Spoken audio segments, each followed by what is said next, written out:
ನಮಸ್ತೆ. ಶ್ರೀ ಕಲ್ಕಿಯ ಪವಾಡ. ಇದು ಮೈಸೂರಿನ ಮೀನಾ ಅವರಿಗೆ ಆದಂತಹ ಅನುಭವ. ಅವರು ಹೀಗೆ ಹೇಳುತ್ತಾರೆ. ನನ್ನ ಹಿರಿಯ ಮಗಳಿಗೆ ಮದುವೆಯಾಗಿ 6 ವರ್ಷಗಳಾಗಿವೆ ಮತ್ತು ಅವಳು ಮಗುವಿನ ತಾಯಿಯಾಗಬೇಕೆಂದು ನಾವೆಲ್ಲರೂ ಬಯಸಿದ್ದೆವು. ಸಾಕ್ಷಾತ್ಕಾರ ಪ್ರಕ್ರಿಯೆಯಲ್ಲಿ ನಾನು ನನ್ನ ಮಗಳಿಗೆ ಮಗುವನ್ನು ಅನುಗ್ರಹಿಸುವಂತೆ ಶ್ರೀ ಪರಂಜ್ಯೋತಿ ಕಲ್ಕಿಯವರನ್ನು ಪ್ರಾರ್ಥಿಸಿದೆ. ಮರುದಿನ ಬೆಳಿಗ್ಗೆ ನನ್ನ ಕನಸಿನಲ್ಲಿ ನನ್ನ ಮಗಳ ಗರ್ಭಕೋಶದಲ್ಲಿ ಒಂದು ಮಗು ಮಲಗಿರುವುದನ್ನು ಶ್ರೀ ಕಲ್ಕಿ ನನಗೆ ತೋರಿಸಿದರು.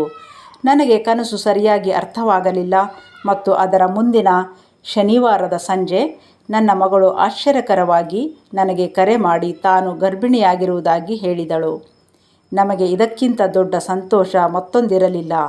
ಜೈ ಬೋಲೋ ಸಂತಾನ ಪ್ರದಾತ ಪರಂಜ್ಯೋತಿ ಶ್ರೀ ಕಲ್ಕಿ ಕಿ ಜೈ. ಭಗವತ್ ಸಾಕ್ಷಾತ್ಕಾರ ಪ್ರಕ್ರಿಯೆಯಲ್ಲಿ ನನ್ನ 2ನೇ ಮಗಳಿಗೆ ಬೆಂಗಳೂರಿನಲ್ಲಿ ಒಳ್ಳೆಯ ಕೆಲಸ ಸಿಗಲಿ ಎಂದು ಪ್ರಾರ್ಥಿಸಿದ್ದೆ.